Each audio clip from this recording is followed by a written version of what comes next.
কানাডাতে আমার ভাই একদম শিক্ষা হয়ে গিয়েছে, আমি আমার হাজবেন্ডের কাছে আর কখনোই বলবো না যে হাড়ের পিসের যে মাংসগুলা ওইগুলা বাসায় নিয়ে আসো। সো হ্যালো এভরিওয়ান, আসসালামু আলাইকুম। আমি জোহরা, কানাডা টরন্টো থেকে বলছি।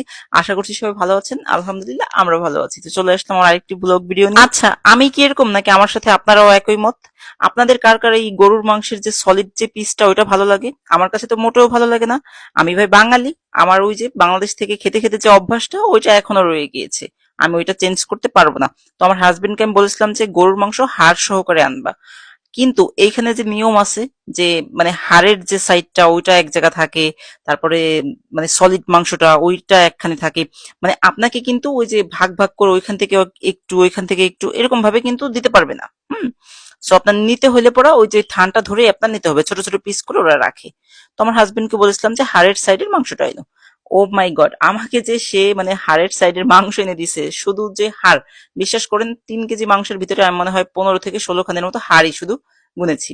সো যাই হোক না কেন, কি করার, টাকা দিয়ে আনছে, আমি ভাবলাম যে একটু দেখি রান্না বান্না করে দেখি কেমন হয়, মানে মাংস চড়ানি ছিল খুব কম। যাই হোক, কিছু করার নেই, আমি গরুর মাংসটা চড়িয়ে দিই এবং শাক ভাজি করব, ওইখানে ফোড়ন দেবো দেখে আমি সাথে মরিচ পেঁয়াজ এগুলো কুচিয়ে নিই এবং শাক যে আমি আগে সিদ্ধ করে নিয়েছিলাম ওইটারও সুন্দরভাবে আমি পানি ঝরিয়ে নিই। দেন আমি এখানে পরিমাণ মতো তেল দিয়ে তারপরে হচ্ছে পেঁয়াজ রসুন ও কাঁচামরিচ গুলোকে সুন্দর করে ভেজে নিই। ভাজা শেষ হয়ে আসলে আমি এখানে আমার সিদ্ধ করা যে শাকগুলো ছিল আমি এগুলো আবার সুন্দর করে মানে একটু হাত দিয়ে নেড়ে চেড়ে যেন দলা পেকে না থাকে, তারপরে আমি সুন্দর করে আবার ভাজি করে নিই।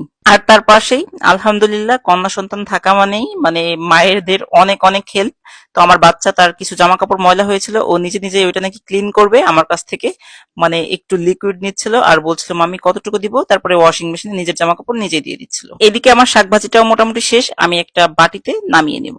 আমি এই মেক্সিকোর শাকটা প্রায় 3-4 বার খেয়েছি, মোটামুটি অনেক স্বাদই, খারাপ না, মানে পালং শাকের মতোই লাগে, পালং শাকের থেকে একটু ডিফারেন্ট ঘ্রাণ, তবে খারাপ না, মজা আছে। সো আমার শাক ভাজিটা এই পাশে শেষ হয়ে গিয়েছে, আমি আবার গরুর মাংসটা দেখবো যে কতদূর। এখানে এসে দেখি আমার গরুর মাংসটা অনেকটাই মানে পানি কমে গিয়েছে, মানে আমি গরুর মাংসতে কোনো পানি অ্যাড করিনি, যতটুকু যা ছেড়েছিল ওটাতেই আমি আরো সুন্দর করে এখানে কষিয়ে নিই। আর আমার তো গরুর মাংসের সাথে আলু ছাড়া চলেই না। আমার কথা হচ্ছে কি, আমি 1 পিস বা 2 পিস মাংস খাই, সাথে আমার 1 পিস আলু লাগবেই।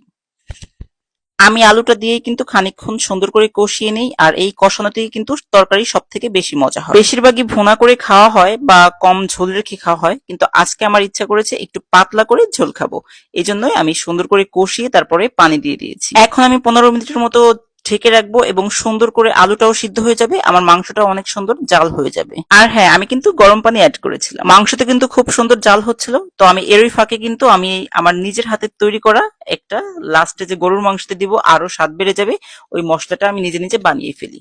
তো এটাই হয়ে গেল আমার গরুর মাংস রান্না করা, আর খেতেও কিন্তু অনেক টেস্ট হয়েছিল।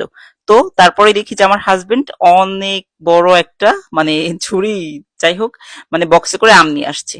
আমি তো দেখে পুরাই অবাক, কি এত আম কোথা থেকে আনলা?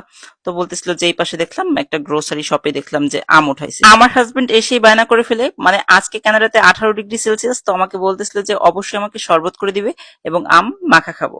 দেন আমি কিন্তু আমগুলো দেখছিলাম যে কোন রকম কোথাও কোনো স্পট আছে কিনা, তো দেখলাম যে না, আমগুলো এত ফ্রেশ, আর এটা মেক্সিকো থেকে আসছে, খুবই সুন্দর, খেতেও কিন্তু দারুণ মজা ছিল। আর অন্য আরেকটি ভিডিওতে কিন্তু আমি অবশ্যই মানে আমের যে জুসি এবং আম মাখিয়েছিলাম ওইটা আমি শেয়ার করব।